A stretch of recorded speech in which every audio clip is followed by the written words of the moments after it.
YouTubers, this is Jacques from Jacques Photography, and today I'm going to be talking a bit about my experiences with the X-T3 Fujifilm camera. Stay tuned.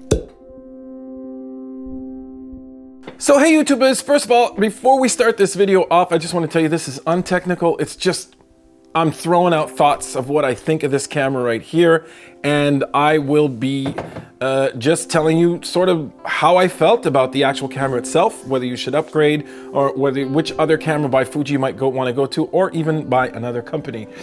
Remember that I am the proud owner of a Fujifilm XT2 camera and a beautiful lens collection. So I have the 35mm f2, the 50-140, the 56mm f1.2. I got some good lenses, so it was great. I was able to test, and I just want to at the same time do a shout out to Fujifilm Canada for sending me the X-T3 to test out and see what I thought of it. So that was kind of cool as well.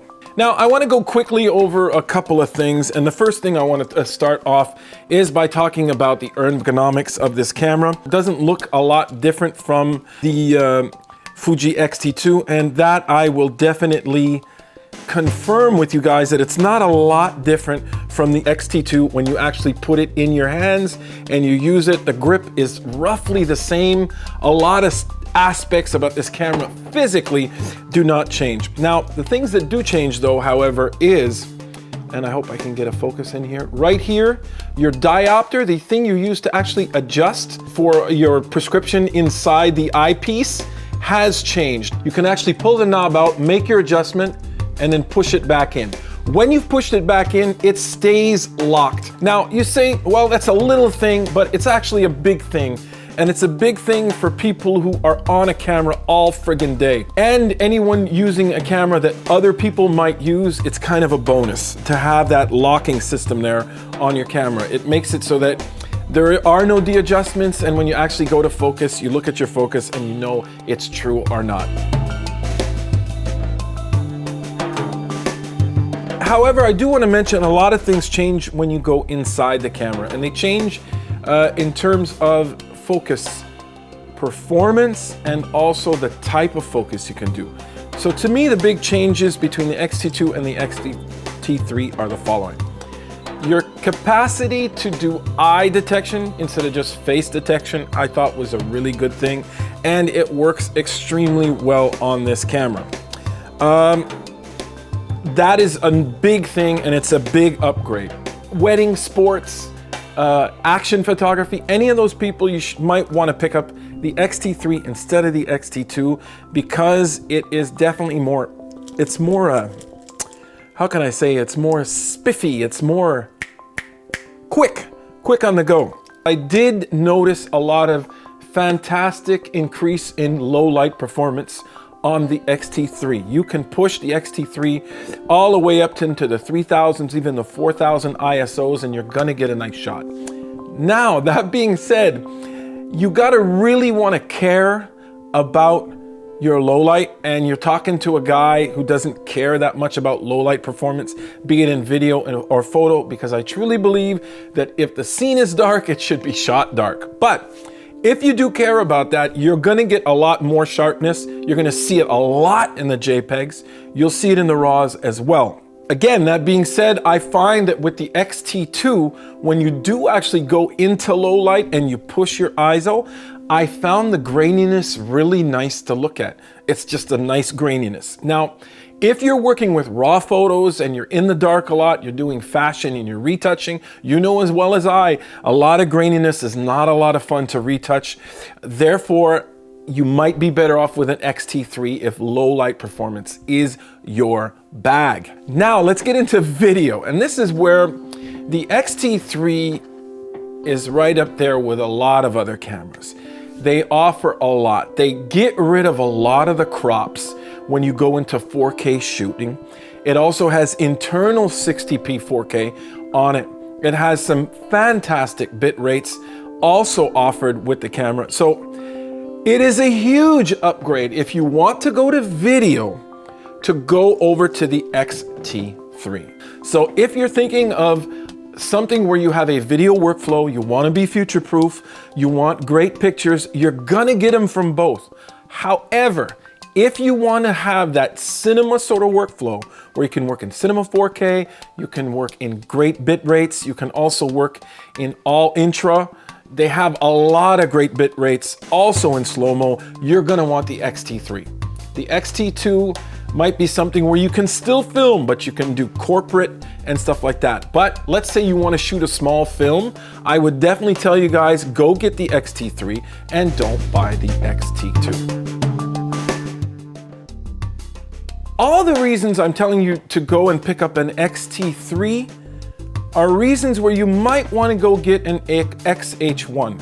And that's my critique of the X-T3 as a camera and some of the decisions that Fuji made on this camera. Now, here are a couple of things I think they should have thought of. One is their battery life has not been great. It's been basically Sony-esque in the sense that first generation Sonys did not last long, and it's it's very similar. So I think they could have maybe changed the body structure to be able to house a bigger battery so that battery life would have been improved greatly. Another point, because the body was so friggin' similar to the X-T2, it would have been nice had they made the battery grip from the X-T2 compatible with the X-T3, and they are not. Knowing Fuji's philosophy and the way they work with firmware upgrades and their great customer support, I thought that was something that they would do, and it would fit a bit with their basic philosophy. One of the nice philosophies I like about the X-T2 is the fact that if you wanted more stuff, you can actually go and pick up a battery grip. If you don't want it, then you have just a great camera. Now, I think they changed their philosophy now. They put a lot of the, basically they put all the specs that you can get in the X-T2 with a battery grip into the X-T3 by default. So a lot of people are gonna say to me, well, that's great, that's really fantastic, that was a good idea, because they offered more specs in a smaller package and cheaper. I agree, but I really like the fact that you can just add a battery grip and add more features. But if you could find out if you didn't need those features before and say, you know what, I'm not getting the battery grip, I like the specs I have already, but that's just the way it is. So for me, that was a critique I had, battery life and the whole battery grip philosophy. Oh my God, I always get so, I did a video a while back on the A6000 and I talked about the fact that I didn't like the flippy screen. Well, I don't like the flippy screen much more on the X-T2 either. I don't think it's a great idea. What they do with their screen is that they have it, okay, let's do this. It flips up like this, and you can also take the notch here, open it up, and let's say you're shooting vertical, you can actually flip it this way and look down into your lens. They haven't changed that at all. I don't get it. I think Canon has adopted the most amazing philosophy on that. No matter what camera now, even in their high-end cameras, they're starting to put a flip-out screen. The flip-out screen makes so much sense for so many reasons. It just solves every problem. So I just wanted to mention that. I thought it would have been a nice thing had they brought out a new flip-out technology, but I guess they disagree, and they've been going on with this flippy screen, and they've been getting less complaints than I thought they might get.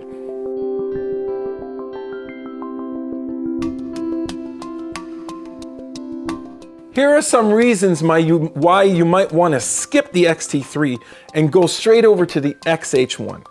And I say the reasons. Well, there's one big reason, and that is in-body image stabilization. I think if you are someone who does a lot of video and you find yourself doing a bit of run and gun and you're moving around a lot, you might want to think of going to the X-H1 in terms of video.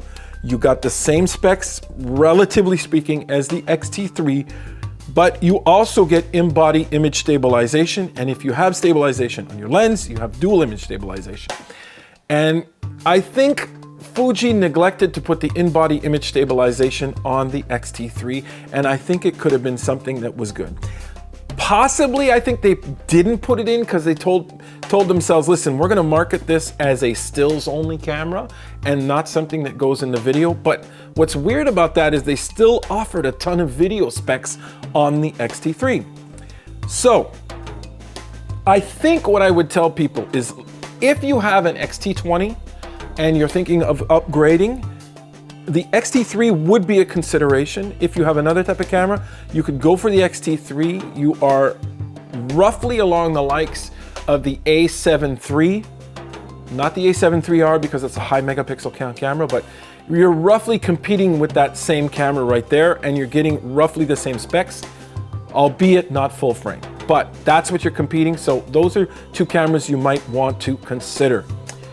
If you have an X-T2, you might want to consider going over and spending the extra money to get the X-H1 to have the in-body image stabilization. You get to keep your lenses, you get to keep your X-T2 and do stills photos with that.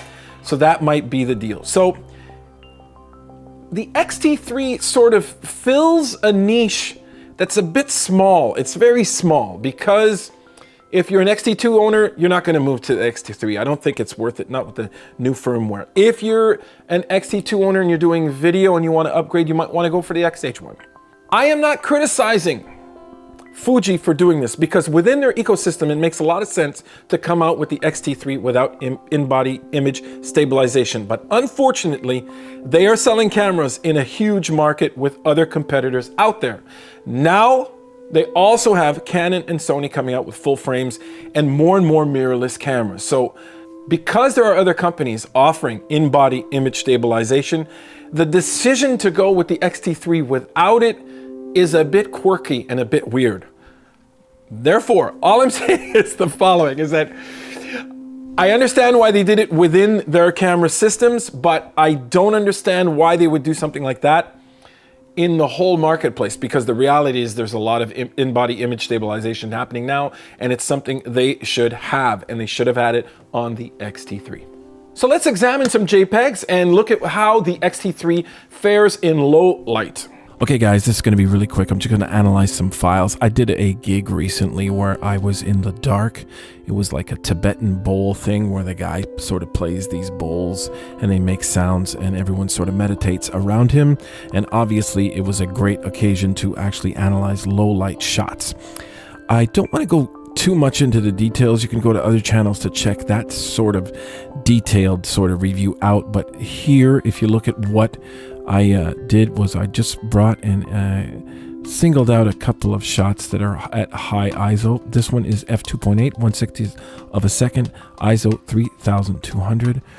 Let's look at this shot really quick. Now, what I find with all Fuji, be it X-T2, X-T1, X-T3, is that whatever noise they do bring in is always nice. But with the X-T3, I found that in low light, the noise introduced is quite nice. I think the processor is doing a great job with dealing with any sort of chromatic distortions that are happening, and it is doing a very good job processing whatever information is coming into the sensor. And for that reason, I give a big kudos up to the X-T3 in low light. In terms of aps-c, it is probably one of the best, as you can see here. Whatever noise or distortion it does bring into the image is actually nice and beautiful and emulates, I find, the way film cameras introduce noise into the film when you get into high ISOs, and gives that sort of film look to whatever you do. But I just wanted to show you one more image, and that's this one right here. This one was taken at ISO 4000, f2.8, and 1/125th of a second. Let's open that up real quick. Just get it opened up into, right now I'm blasting it because I blasted. I wanted to look at what it would look like blasted. But this is basically a shot as you're looking at right now. And it is quite stunning how good this image is as shot. That's crazy. I really think that is crazy. And see the noise brought in around here and here. There is noise there, but it's actually nice. It like looks pretty good. If I pull myself out of this shot, let me get out of here a bit, and I blast up exposure, everything is evenly brought up. The colors accuracy is still there, even if though you bring up exposure, and even if you bring up your shadows and bring down your highlights, you are still going to have some great color accuracy there, and everything is in the image. So let me open this image real quick in Photoshop. Let's see what we got. And there it is. Really nice stuff. So I think the general conclusion is if you're going X-T2 to X-T3, you will get better low light performance. If low light performance is your priority, get the X-T3. You will definitely not be disappointed. Whether it's better than a full frame, well, that's a whole other video. So anyways, I just wanted to show you that and let you see, you guys. And let's get back to Jacques in the other part of the video. Thanks for watching. So there you have it, guys. That's my general impressions of the X-T3. Love the camera, think it's fantastic. Just kind of iffy on some of the reasons why they didn't put certain features into the new camera, the X-T3. Check my links below because I also have links if you want to support the channel. If you buy from me, it gives me a little cut, which is kind of fun. So there will be links for the X-T2, the X-T3, and the X-H1 if you're interested. Therefore, stills and you're on a limited budget and you feel like it, go out and get yourself the X-T2 on sale. If you are stills and you need fast photography and some really great video, almost cinema, you might want to think of the X-T3. If you have a really huge video heavy workflow and you know you're going to be doing something that is in the cinema realm and you're going to be running around a lot, you're going to need in-body image stabilization, you might want to go for the X-H1. I hope you guys enjoyed this video. Leave your comments below what you think. I love to hear from you. Like, share, subscribe, and don't forget, everybody, keep on making something from nothing.